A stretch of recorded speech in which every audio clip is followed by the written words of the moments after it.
జగదేక వీరుడైనటువంటి అర్జునుడికి జగద్గురువు అయినటువంటి శ్రీకృష్ణ పరమాత్మల వారి పాదపద్మాలకు నమస్కారం.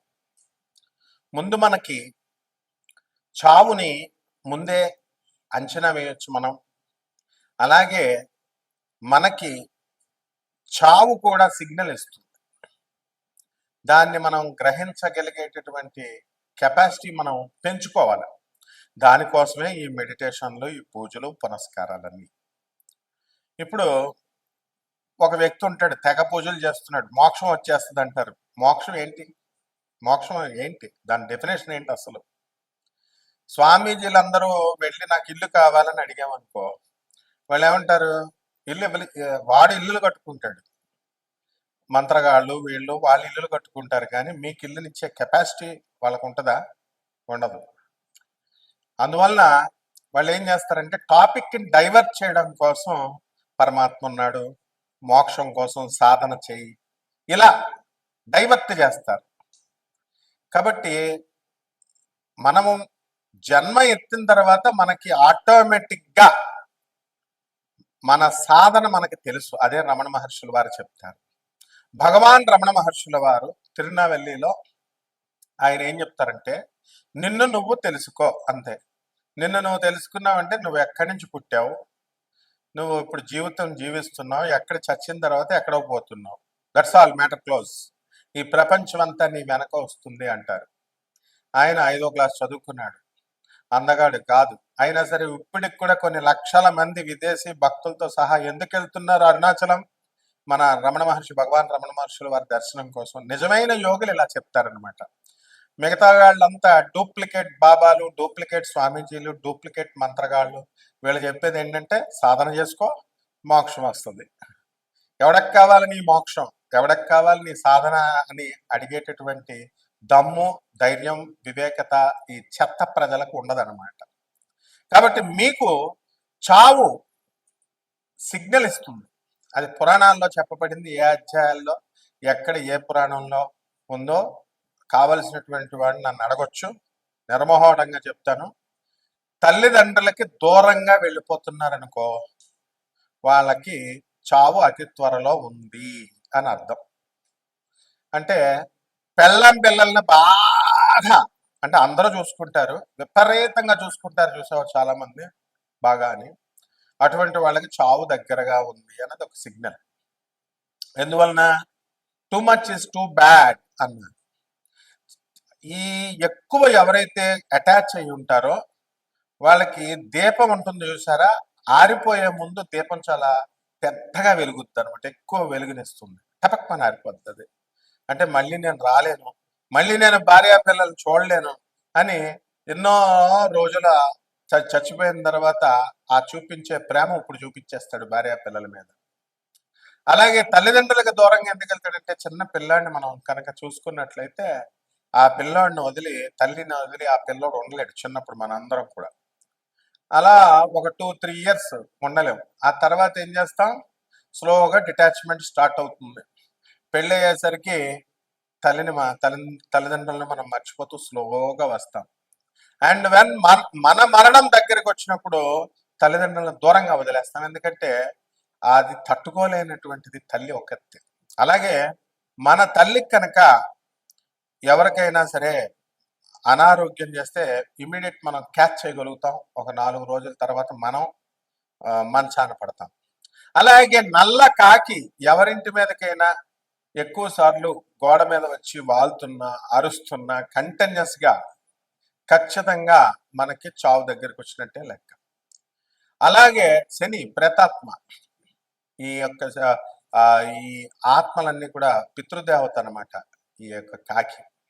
అలాగే గొడ్లగోప ఇంట్లోకి వచ్చింది అనుకోండి, గ్యారంటీగా ఇంటి యజమాని మీరే పోతారు, మెయిన్ పర్సన్ పోతాడు, సంపాదించేవాడు పోతాడు, అది గొడ్లగోప వస్తే.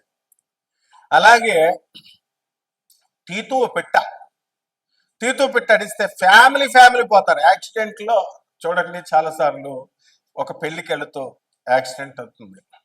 అందుకని మనం చాలా పెద్ద గొప్పోళ్ళుగా, చాలా ధైర్యస్తులుగా, మనమే చాలా మేధావులుగా ఫీల్ అయిపోతుంటాం. గట్టిగా జ్వరం వస్తే అమ్మే అంటాం ఒక 10 నిమిషాలకే. అదే మంచి బలంగా ఉంటే దేవుడున్నాడా, ఏంటండి మొన్న ఈ మధ్యన కర్ణాటక చెందినటువంటి ఒక వ్యక్తి గురించి, అరే మంత్రాలు లేవు గింత్రాలు లేవు, భాగేశ్వర్ ధామ్ అని ఒకటి ఉంటుంది, కరోలి సర్కార్ అని ఉంటాడు, వాడి బుద్ధి లేదు, చీఫ్ మినిస్టర్లకు బుద్ధి లేదు, ముందు ఎమ్మెల్యేలకు బుద్ధి లేదు, ఎంపీలకు బుద్ధి లేదు, వీళ్ళంతా దేవుణ్ణి వదిలేసి వీళ్ళ దగ్గరికి వెళ్తున్నారనమాట. వీళ్ళే దేవుళ్ళని వీళ్ళ ప్రచారం చేయడం వల్ల, వీళ్ళ దగ్గరికి వెళ్ళడం వల్ల వాళ్ళు నిజంగా దేవుళ్ళ ఫీల్ అయిపోతున్నారు. కాబట్టి అందులో ఎంతో మంచిగా అలాంటివి నడవకూడదురా. ఫోన్ నెంబర్ చూసి పేర్లు చెప్తే ఏంటి లాభం, నీకేంట్రా లాభం? ఫోన్ నెంబర్ చూసి చెప్తే నీకేమైనా ఇల్లు వస్తుందా, జాబ్ వస్తుందా? లేకపోతే ఫోన్ నెంబర్ అవన్నీ జరిగిపోయినాయి. ఫోన్ నెంబర్ ఇచ్చిన తర్వాత ఆధార్ కార్డుని తీసుకుంటారు వాళ్ళు అనఫిషియల్ గా. శివోహం అనేటటువంటి ప్రోగ్రామ్ లో ఒక వ్యక్తి యొక్క ఇలాంటి లీలలన్నీ బయట 5 నెలల ముందు బయట పడ్డాయి. 5 నెలలే ఆగింది వాళ్ళ వ్యాపారం. ఫోన్ నెంబర్ చూసి చెప్పేస్తాడు, పేర్లు, ఫ్యామిలీ మెంబర్స్ ఇవన్నీ కూడా ఆధార్ కార్డులో ఉన్నవన్నీ. There will be a network. కాబట్టి భాగేశ్వర ధామ్ లో ఒకడు ఉంటాడు, వాడు వీళ్ళందరికీ ఏంటంటే చదువులు తక్కువ, అడావిడ ఎక్కువ. నిజంగా చదువుకున్నటువంటి వాడు ఎప్పుడు కూడా ఒక వినయంగా, ఒక పద్ధతిలో, ఒక సాధనలో వెళ్తాడు. వీళ్ళంతా ఏంటంటే వీళ్ళు ఏకంగా దేవుళ్ళగా బిల్డప్ ఎత్తుంటే వెనకాల ఉన్నటువంటి వాళ్ళంతా కూడా రెచ్చగొడుతూ ఉంటారు. వీళ్ళు చేస్తారనమాట వాళ్ళని దేవుడు, వాళ్ళ తప్పుడు కాదు. కరోలి సర్కార్ అని ఒకడు ఉంటాడు, వాడొకడు యూపీలో. ఇలా చాలా మంది ఉన్నారనమాట. కాబట్టి ఇది ఇటువంటి వాళ్ళ స్పీచ్లు ఎక్కువ విన్నా కూడా అయోగ్యుల స్పీచ్లు, అనర్హుల స్పీచ్లు, వాళ్ళతో సహవాసం, ఇవన్నీ కూడా చేసినటువంటి వాడికి అతి త్వరలో మరణం ఉంది అని శాస్త్రాలు క్లియర్గా చెప్తున్నాయి. ఎందువల్లంటే ఒక దొంగోడితో పోలీసు నువ్వు తిరుగుతుంటే పోలీసు వాళ్ళు ఈ రోజు కాకపోయినా త్వరలో పట్టేస్తారు. అలాగే అదృష్టహీనులతో నువ్వు తిరుగుతున్నప్పుడు తప్పకుండా ఆ దురదృష్టం నిన్ను పట్టుకుంటుంది. అయోగ్యులు, అశాస్త్రీయ విధానంతో, ఆ తర్వాత ఈ యొక్క అవైదిక విధానాలతో ఎవరైతే ప్రచారం చేస్తుంటారో వాళ్ళకి ప్రోత్సహించినటువంటి వాళ్ళు, వాళ్ళతో తిరుగుతున్నటువంటి వాళ్ళు, వీళ్ళందరికీ మృత్యువు దగ్గరగా ఉంది అని. మృత్యు వచ్చిన తర్వాత అర్థమవుతుంది, ముందేమో అర్థం అవుతుంది. మంచిలు చెప్పే వాళ్ళకి ఏమీ కాదు. కాబట్టి ఈ తీతూ పిట్ట అర్జునుడే స్వయంగా చెప్తాడు, కృష్ణ ఈ రోజున తీతూ పిట్ట కనబడింది అంటే ఆ రోజే ఉప పాండవులందరినీ చెప్పేస్తారనమాట. ఎవరు? అశ్వత్థామ. ఈ విధంగా మనకి ఈ కొన్ని చిహ్నాలు ఉన్నాయి. మరి అవన్నీ కూడా తెలుసుకోవాలి అంటే వినయం ఉండాలా. మీకు ఏమైనా అచ్చున్నామండి మేము చెప్పడానికి? మా గురువుకి శుశ్రూష చేయాలి. శుశ్రూష చేస్తే కొద్దిగా చెప్తారు, అంతేగాని గురువు ఒక ప్రొఫెసర్ చెప్తుంటే ఎవర్రా మీరు అంతా అసలు నాకు చెప్తారు, కామెంట్స్ పెడతారు, స్టూపిడ్ ఫెలోస్. ఎప్పుడైనా సరే, ఎవడైనా సరే క్లాస్ రూమ్ ఇది, వినాలి, విని నేర్చుకోవాలి. లేకపోతే మృత్యువు కబలంలోకి వెళ్ళిపోతాం అంతే. మృత్యువు యొక్క కబలంలోకి వెళ్ళిపోయినప్పుడు, ఆ ముఖంలోకి వెళ్ళిపోయినప్పుడు నిన్ను రక్షించేవాడు గురువు. వాడే రమణ మహర్షి, వాడే పరమహంస యోగానందజీ, వాడే ప్రభాత్ రంజన్ సర్కార్. కాబట్టి ఈ ద్వాదశ జ్యోతిర్మ రాశులకి ఏ విధంగా జరుగుతాయో మనం తెలుసుకుందాం. వృశ్చిక రాశి, ఈ వృశ్చిక రాశి వారంతా కూడా బ్రహ్మాండంగా ముందుకు దూసుకుని వెళ్ళిపోతూ ఉంటారు. ఆదాయ వ్యయాలు పెరిగిపోతూ ఉంటాయి, ఖర్చులు కూడా పెరుగుతూ ఉంటాయి. మీరు అనుకున్నవన్నీ కూడా సాధించుకుంటూ ముందుకు వెళ్ళిపోతూ ఉంటారు. వృత్తి, వ్యాపారం, ఉద్యోగ విషయాల్లో గత సంవత్సరం కంటే కూడా ఈ సంవత్సరం ఎంతో అద్భుతంగా ఉంది మీకు. మరి మీ పిల్లల్ని గారాబం పెట్టేసి, మీ పిల్లలిద్దరినీ కూడా మీరు హాస్టల్స్లో వేసేసి మీరు వెళ్ళిపోతారు. పిల్లలు చదువుకోవాలి, కానీ పిల్లలు అలా అనుకోవాలిగా. మా 2 పిల్లలు ఆడపిల్లలు ఉన్నాం, మరి 2 ఆడపిల్లల్ని కూడా హాస్టల్స్లో వేసేసారు. మా మమ్మీ మా డాడీకి అడ్డొస్తున్నారు, వాళ్ళ రొమాన్స్కి అడ్డొస్తున్నాం అని వాళ్ళ పిల్లలు అనుకుంటారు, మీ పిల్లలు. కాబట్టి ఈ వృశ్చిక రాశి వారు కెరీర్ని బాగా పణంగా పెట్టుకొని మరి ఎన్నో సాహస కృత్యాలు మీరు చేస్తున్నారు. కాబట్టి లాభంలో ఉన్నటువంటి కేతువు మరి మే 30, 2025 సంవత్సరం తర్వాత మనకి సింహరాశిలోకి వస్తుంది. దానివల్ల మీరు అనుకున్నటువంటి పనులన్నీ కూడా పూర్తి కావడం అనేటటువంటిది జరుగుతాయి.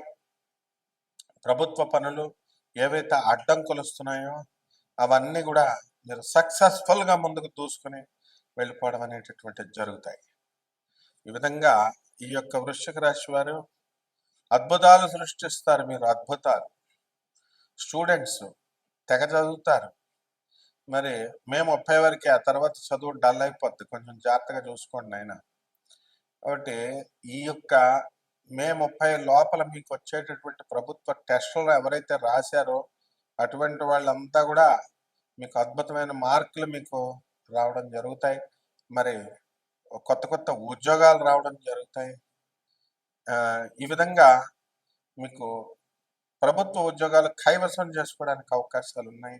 సాఫ్ట్వేర్ ఉద్యోగాలు కూడా మీకు రావడానికి అవకాశాలు ఉన్నాయి. కాబట్టి ఈ యొక్క వృశ్చిక రాశి వారు సౌందర్య పోషణ బాగా ఎక్కువ చేస్తారు. ఈ మధ్యన మీకు కొత్త కొత్త వ్యక్తులు పరిచయం అవుతారు. వాళ్ళతో గంటల గంటలు సోదులు ఎక్కువ వేసుకుంటున్నారు. ఇలా వేసుకోవడం వల్ల తప్పకుండా మీకు కడుపులు వచ్చేస్తాయి, జాగ్రత్త. మరి లేకపోతే లేచిపోవడాలు జరుగుతాయి. అయోగ్యులతో మీరు మాట్లాడితే జరగబోయేది ఇదే. ఇందులో ఏ మొహమాటం లేదు. బోల్డ్ మందిని చూశాను నేను. ఏంటయ్యా ఇలా చెప్తున్నావు అంటే అనుభవంతో చెప్తున్నాను, విన్నావా? కాబట్టి ఇందులో ఏ మాత్రము 1% డౌట్ కూడా లేదు. కాబట్టి పరిహారాలు చేసుకోండి. మీకు ఒక నల్ల పిచ్చుక కనబడుతుంది. నల్ల పిచ్చుక చాలా అరుదుగా ఉంటుంది, నల్ల పిట్ట. ఆ నల్ల పిచ్చుక పడింది అంటేనే మీకు త్వరలో యాక్సిడెంట్ జరగబోతుంది, మీరు పైకి వెళ్ళిపోబోతున్నారని అర్థం. అలా కంటిన్యూస్ 5 రోజులు కనుక మీకు కనబడితే యముడు మీకు సిగ్నల్ ఇచ్చినట్టు గుర్తు. బట్ జాగ్రత్త చూసుకోండి బాబు. మరి ఇక తర్వాత కామెంట్లు పెడతారు కనుక నాకు ముందు మీరు భూమి మీద ఉండాలి కదా కామెంట్లు పెట్టడానికి. పరిహారాలు ఈ వృశ్చిక రాశి వారికి గురు జపం చేసుకోండి, గురు స్తోత్రాలు చదువుకోండి. గురువుకి కిలోం పావు శనగల్ని, పసుపు రంగు వస్త్రాన్ని ఇచ్చి పేద బ్రాహ్మణులకి మనం గురువారం నాడు ఉదయం తెల్లవారుజామున 3 గంటలకి దానం చేయండి. తర్వాత దశమహావిద్యల్లో ఒకటైనటువంటి భువనేశ్వరి దేవి అమ్మవారి యొక్క హోమాన్ని మీ ఇళ్లలో జరిపించుకోండి. మీరు ఎంతమందిని లాస్ట్ జన్మలో వేసేసారు, ఎంతమందిని మోసాలు చేసేసారు, తర్వాత ఎందుకు మీకు ఈ కష్టాలు ఈ జన్మలో వచ్చినాయి, ఇవన్నీ కూడా నాసా రిపోర్ట్స్ ఆధారంగా మోడర్న్ సైన్స్ని, ఏన్షియన్ సైన్స్ని బ్లెండ్ చేసి మేము తప్పకుండా చెప్తాం. దీనికి వాట్సాప్లో మీ డీటెయిల్స్ అన్నీ కూడా పెట్టండి. And those who are seriously interested non commercial బేసిస్తో మేము పెడుతున్నాం. కాబట్టి దాని ప్రకారం మీరు కాల్ చేసుకోండి. శుభమస్తు.